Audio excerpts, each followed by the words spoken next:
They told you that love is fate, that if you are patient, kind, and nice, the right man will appear and recognize your worth. They told you that being agreeable, forgiving, and endlessly available would guarantee loyalty. But behind closed doors, in places most women never see, men with money are taught something very different. In private clubs, boardrooms, and discreet dinners, the conversation is not about romance. It is about legacy, alliances, and the preservation of wealth. For them, marriage is not fate. It is strategy. Selection is not random. It is filtered. And the rules were never written for women to see. Tonight, I am opening that black book. This is not romance advice. It is not a fairy tale. It is not how to get a boyfriend. This is a protocol. A series of laws and steps that have existed quietly for centuries, passed down in whispers, but rarely admitted openly. Women who stumble into money by accident almost always lose it. Women who marry into power without strategy often get replaced. But women who understand the playbook, who master scarcity, timing, presence, and discipline, become untouchable. They are the wives who are protected, elevated, and remembered. If that sounds uncomfortable, stop now. If it offends you, turn away. But if it excites you, lean in, because what you are about to hear was never meant to be public, and once you hear it, you cannot unhear it. When I say rich, I am not talking about a boy who flashes cash on Instagram or rents a car for the weekend. I am not talking about someone with a temporary surge of income who spends it loudly. I am talking about men whose decisions move money. Founders' heirs, senior partners, men for whom reputation is currency and time is the rarest commodity. These men do not stumble into relationships. They do not hand out commitment for free. They calculate, they evaluate, and above all, they filter. This is the paradox most women never understand. The world tells you to make yourself small, to be endlessly giving, to sacrifice without question. It tells you that if you are nice enough, forgiving enough, patient enough, one day you will be rewarded. But the women who actually marry rich, who secure devotion and respect, do not rely on patience. They use strategy. They apply pressure in silence. They treat attention like currency, not like oxygen. And because they move differently, they are treated differently. History proves this. Cleopatra was not the most beautiful woman of her time, but she understood scarcity, timing, and theater. She never gave everything, yet men crossed oceans for her. Wallis Simpson was not the most glamorous woman in England, yet a king abandoned his throne to have her. Even now, women who secure power and wealth are not simply lucky. They are strategic. They do not play the same game as everyone else. Understand this. This playbook is not about chasing. It is not about begging. It is not about lowering yourself to be picked. It is about becoming the kind of woman who cannot be ignored. It is about creating conditions where the man feels he earned you. And when a man invests in earning, he never forgets the cost. So let us clear away illusions. Nice girls who hope for chance end up forgotten. Ordinary women who believe approval is love end up used. But dangerous women, women who are deliberate, patient, and strategic, become untouchable. They are the ones remembered, not because they were the loudest, but because they moved with calculation. They rewrote expectations until men adjusted their rhythm to hers. The first truth is that the battlefield is not fair. Rich men live in curated spaces. They are protected by networks of friends, family, and advisors. If you are not intentional, you will never even be in the room. And if you are unprepared when you enter, you will be dismissed before you are remembered. This is why most women fail. They arrive without strategy, without standards, without aura. They arrive needy, overeager, ordinary. The second truth is that you are always training people in how to treat you. Every sigh you tolerate, every insult you excuse, every moment you over-explain is training. If you allow disrespect, you train men to disrespect you. If you enforce boundaries, you train men to rise. Rich men understand training because their lives are filled with contracts and negotiations. They respect women who move like policy, not preference. The third truth is that timing is everything. Rich men are surrounded by beauty. They are surrounded by availability. What they are not surrounded by is mystery. What they are not surrounded by is absence. When you master timing, when you choose when to appear, when to disappear, when to withhold, you create obsession. Presence without absence loses value. Absence, delivered at the right moment, multiplies presence. So remember this as we begin. The women who marry rich are not lucky. They are not simply prettier. They are not born into fairy tales. They are strategic. They study the environment. They control their presence. They pace rewards, and they never give what is not earned. Ordinary women are forgotten. Strategic women are respected. Untouchable women are remembered. In this playbook, I will take you step by step through the hidden rules of how rich men actually choose wives. You will see why most women fail and why a disciplined few succeed. You will see why men who could have anyone give everything for the one who holds back, and you will see why the final rule, the one most women refuse to accept, is the only rule that guarantees the crown. Now, let us begin the first step of the Black Book Playbook. Step 1. Know the market, not the myth. Most women fail before they even begin because they believe in myths. They believe that wealth will find them if they simply wait. They believe in fate, in luck, in being noticed while living an ordinary life. But rich men do not shop in ordinary markets. They are not wandering around looking for chance. They are protected, insulated, curated. If you are not where they are, you do not exist. This is the harsh truth no one admits. Environment is everything. If you want to marry rich, you must place yourself inside the environments where rich men actually select their wives. Not clubs, not random bars, not parties filled with noise. Rich men meet wives in controlled settings, at charity galas, alumni events, political fundraisers, industry conferences, elite vacation resorts, members-only spaces. These are not accidents, they are networks. And unless you learn to step inside them, you will waste your life waiting for a miracle that will never arrive. Men of wealth guard their reputations more than their wallets. They do not gamble on random strangers. They are cautious because they have much to lose. They vet through trusted circles. This means the wives of their friends, the women who host, the female organizers, the subtle gatekeepers, all play a role. If you believe you can skip the gatekeepers, you will be dismissed instantly. But if you understand that women open more doors than men, you begin to see the first crack in the wall. Imagine two women. Woman A hopes to be discovered. She dresses beautifully, but attends random parties, surrounded by men who have nothing to offer her future. She laughs loudly. She posts everything online. She gives herself away freely. 10 years pass and nothing changes. Woman B is deliberate.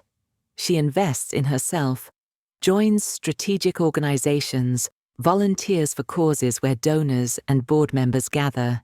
She speaks less, observes more, and slowly becomes part of the background of power. In time, she is noticed, not as noise, but as presence. The difference is not beauty, it is positioning. History is filled with proof of this law. Old money families train their daughters not in romance, but in placement. They sent them to the right schools, into the right societies, into the right summers where alliances were made. That is how dynasties formed. The ordinary girl was free to marry for love, but the daughters of the elite were positioned like queens on a chessboard. Cleopatra did not wander into Caesar's life by accident. She staged an entrance so calculated that it became legend. Wallis Simpson did not stumble into the orbit of a king. She was already woven into the fabric of those circles. This is not magic. This is market access. So how do you begin to know the market? First, by eliminating distractions. If your social life is filled with people who cannot expand you, reduce it. Every hour you spend with the wrong crowd is an hour stolen from the right one. Second, by curating presence. You do not need to be everywhere. You need to be in the right rooms consistently enough to become familiar, but scarce enough to retain intrigue. Third, by treating every introduction as currency. Wealthy circles move slowly. Trust is built over time. Do not rush. Do not push. Do not sell yourself. Appear, observe, and let curiosity build. Wealthy men are surrounded by availability. Women who throw themselves forward, who beg for attention, who believe that proximity is enough, are invisible. The women who become unforgettable are the ones who enter strategically, speak rarely, and leave early. Scarcity multiplies value. If you are common, you are ignored. If you are rare, you are protected. If you live in a small city, consider relocating or spending time in hubs where wealth clusters, financial centers, cultural capitals, global cities. If you cannot access elite clubs, begin with their orbit, art exhibits, fundraisers, lectures. If you cannot attend major galas, attend smaller ones where gatekeepers test new faces. Always dress for discretion, not display. Wealthy men respect women who look expensive without screaming for it. Loudness signals desperation. Subtlety signals class. Learn the codes, and you will be read correctly. Environment is not just physical, it is digital. Elite men and their families watch carefully. What you post online signals everything. If you are loud, messy, argumentative, or oversharing, you are eliminated instantly. If your digital presence is controlled, elegant, and minimal, you pass the first filter before a word is spoken. Today, the internet is the new ballroom. Every post is a test. Pass it or fail it. There is no neutral. Now imagine again. Woman A complains that she never meets men of value.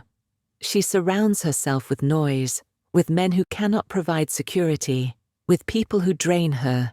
She believes that someday luck will intervene.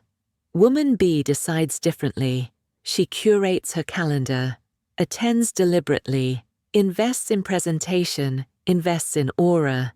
She is not desperate, she is patient. She treats every event like a chess move.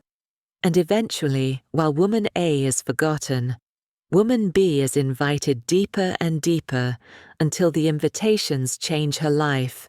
This is why the first law of the Black Book Playbook is knowing the market. If you do not know it, you will never enter it. If you do not enter it, you will never marry into it. Men of wealth do not chase. They filter. They select, and they only select from what is in front of them. The ordinary woman hopes to be discovered. The dangerous woman positions herself where discovery is inevitable. And that is why step 1 begins with placement. Without the right environment, every other law collapses. But once you master placement, once you begin moving in markets where wealth actually lives, the rest of the playbook can finally unfold. Step 2. Rebrand your identity. Once you enter the right environment, the next mistake women make is carrying the wrong identity. They arrive with loud clothes, nervous chatter, constant apologies, or worse, trying too hard to impress. But wealthy circles are built on signals. Before you even speak, people read your aura, your posture, your stillness, your restraint. If you do not rebrand your presence, you will be dismissed as background noise. Think of identity as silent advertising. Every movement, every pause, every choice of clothing communicates status. Loud logos scream insecurity. Oversharing screams desperation. A woman who looks expensive without announcing it, who carries herself slowly, who speaks sparingly. She rebrands herself into mystery. And mystery is currency in wealthy rooms. History proves this. Grace Kelly did not chase. She carried herself as if she already belonged to the world she wanted to enter. The aura came first. The crown came later. Coco Chanel transformed from an orphan into a legend, not by shouting, but by refining her identity into elegance so disciplined that it became her weapon.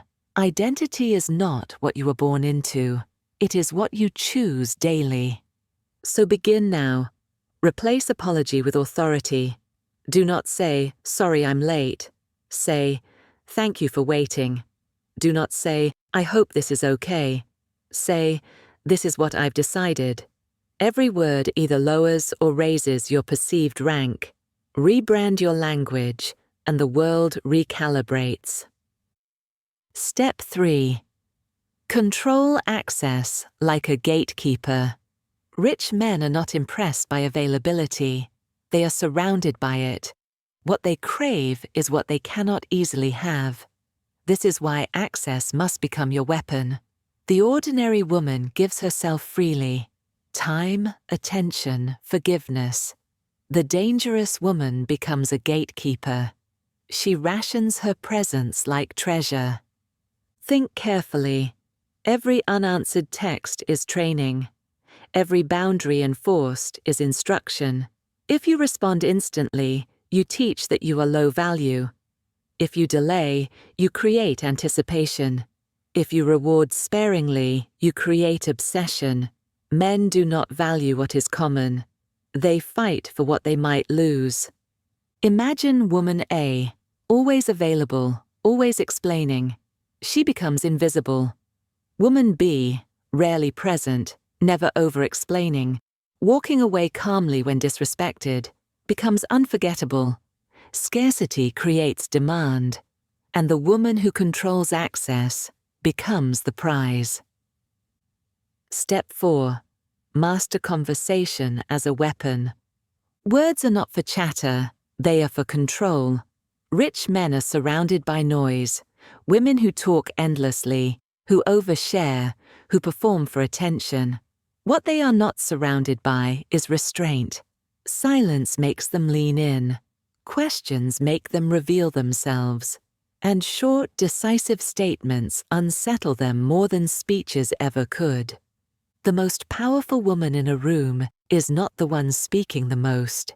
It is the one who speaks last, and with precision. Elizabeth I mastered this. Surrounded by men who argued loudly, she often sat silent until they exhausted themselves. Then, with one sharp line, she redirected the entire council. That is conversation as a weapon. So practice it. Stop over-explaining. Replace chatter with silence. Ask sharp questions instead of proving yourself. And when you do speak, speak in absolutes. I don't do that. That won't work for me. I've decided. Men respect boundaries, not justifications. Conversation is not for proving your worth. It is for training perception. Step 5. Fashion as armor, not decoration. Ordinary women dress for attention. Dangerous women dress for authority. Clothes are not vanity. They are silent codes. Old money women understood this. They wore restraint. They let tailoring, texture, and silence in color do the work. Loud trends scream insecurity. Minimalism whispers wealth. Think of fashion as armor. Every room you enter, you are signaling where you belong. The woman who dresses like a billboard looks replaceable. The woman who dresses with elegance, refinement, and mystery looks untouchable. Her clothing whispers, "I have nothing to prove." And that whisper is louder than any logo. This does not mean designer excess. It means precision, perfect fit, neutral palettes, subtle jewelry, quiet luxury. Fashion, done correctly, protects you. It creates distance. It signals status before you have spoken. In wealthy circles, this armor is not optional. It is survival. Step 6. Train with consequences. Perhaps the most underestimated law is this: you are always training men in how to treat you. Every reaction is training. If you allow lateness, you train him to be late. If you forgive betrayal instantly, you train him to betray again. If you threaten but never follow through, you train him to ignore you. Words without action destroy power. Dangerous women do the opposite. They rarely threaten. They never argue. They act. Disrespect is met with silence and withdrawal. Betrayal is met with exile. Neglect is met with absence. And because they follow through consistently, they become terrifying. Men realize quickly, she does not bluff. Catherine the Great ruled an empire with this law. She rewarded loyalty with power and punished disloyalty without debate. She never wasted time arguing. She simply acted. And men learned to fear disappointing her. That is training. That is consequence. So remember, if you want devotion, train it. If you want respect, train it. If you want fear, train it. Do not explain. Do not beg. Do not threaten. Act once, and it will echo louder than 1,000 words. Step 7. Use absence as theater. Ordinary women fear being forgotten. They cling to presence. They overtext, overcall, overshare, desperate to stay visible. But visibility dilutes value. The dangerous woman understands that absence sharpens presence. Disappearance creates fear. Withdrawal creates obsession. A man may resist your words, but he cannot resist your silence. Absence is not weakness. It is stagecraft. Think of Greta Garbo, the actress who vanished at the height of her fame. She became a myth precisely because she withdrew. Mystery multiplies in silence. Absence forces reflection. The woman who disappears at will teaches one lesson. She does not need you, and nothing terrifies a man more than the woman who refuses to need him. Use this law carefully. Withdraw after your warmth has been felt. Leave when you are most desired. Vanish without explanation, and watch as presence becomes priceless. Step 8. Reward. Sparingly, rule completely. Men do not value what is free. They value what costs them something. Ordinary women flood men with praise, forgiveness, and affection. They over-reward, hoping to be loved in return. But dangerous women ration their rewards like jewels. A rare smile becomes addictive. A brief touch becomes unforgettable. A single word of approval lands with the weight of gold. This is not cruelty. It is strategy. If you flood men with affection, they grow complacent. If you ration it, they fight harder. Reward is not a gift. It is currency. And the woman who controls reward controls behavior. History proves it. Josephine, Napoleon's great love, soothed him not by flooding him with warmth, but by rationing it. When she gave affection, it melted his rage. When she withheld it, he lost control. She ruled him through scarcity. Learn from her. Reward sparingly, and you will rule completely. Step 9. Softness as disguise, steel as core. Men expect women to be soft. They expect warmth, sweetness, and compliance. That expectation is your weapon. Dangerous women cloak their strength in softness. They wrap steel in silk. They appear pliant, but inside they are unyielding. This contrast disarms men because they never see the edge until it cuts. Catherine de' Medici ruled France this way. She charmed with elegance, but beneath it she was iron. Rivals underestimated her, and that was their downfall. The lesson is timeless. Wear sweetness as a mask, but let your boundaries reveal steel. Men respect what they cannot break. So remember, be soft in tone, but hard in principle. Smile, but enforce. Laugh, but refuse. Embrace the paradox. The disguise of softness will protect your power until it is too late for anyone to resist it. Step 10. Make mystery your signature. Beauty fades. Mystery does not. A beautiful woman is admired, but a mysterious woman is worshipped. Men cannot escape what they cannot finish. The moment you reveal everything, your feelings, your schedule, your life story, you kill intrigue. The moment you leave questions unanswered, you create obsession. Mystery is not silence alone. It is selective revelation. It is sharing just enough to spark curiosity, but never enough to satisfy it. It is answering in fragments, leaving pauses, disappearing when expected to stay. It is cultivating a ritual, a fragrance, a phrase, something that lingers in memory long after you have left. Think of Cleopatra. Historians describe her entrances as theatre. Dramatic, mysterious, unforgettable. She never allowed herself to be ordinary. She curated mystery so carefully that men were still writing about it centuries later. Learn from her. Mystery is not decoration. It is strategy. It is how you bend memory in your favor. Step 11. Detach from outcome. The ordinary woman clings. She fears loss. She negotiates endlessly, desperate to win every small argument, every minor battle. But the dangerous woman is detached. She does not need validation. She does not fear absence. She knows that walking away is power. Detachment terrifies men because it cannot be controlled. They expect you to fight, to plead, to chase. When you do none of these, when you remain calm whether they stay or leave, they realize your value does not depend on them. And that realization is the foundation of obsession. Elizabeth I embodied this law. She kept kings and princes circling her throne for decades without ever marrying. She gave them hope, but never certainty.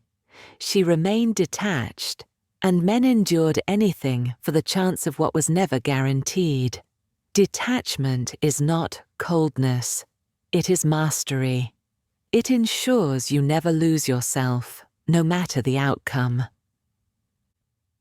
Step 12. No ring, no keys. This is the law most women refuse to accept, and the one that guarantees the crown. Ordinary women give commitment without receiving it. They move in, they give loyalty, they give access to their time, their bodies, their lives, all without a contract. And then they wonder why men never commit. They have already received everything for free. Dangerous women live by a harsher standard.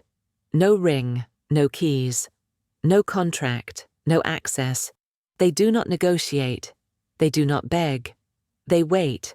And because they wait, they win. Men who want convenience disappear. Men who want legacy step forward.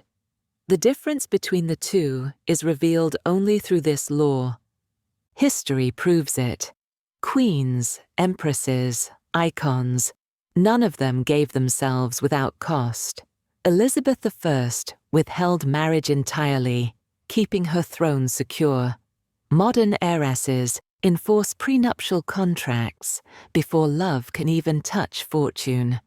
They understand that strategy, not emotion, guarantees survival, and you must too. So remember this final law. The ordinary woman hopes for respect. The beautiful woman asks for it. But the dangerous woman trains it into everyone around her. She does not beg for devotion. She commands it. She does not chase power. She embodies it. And when the crown finally comes, it is not because she was lucky. It is because she followed the playbook. Because love may be fate. But marriage into power? That is always strategy.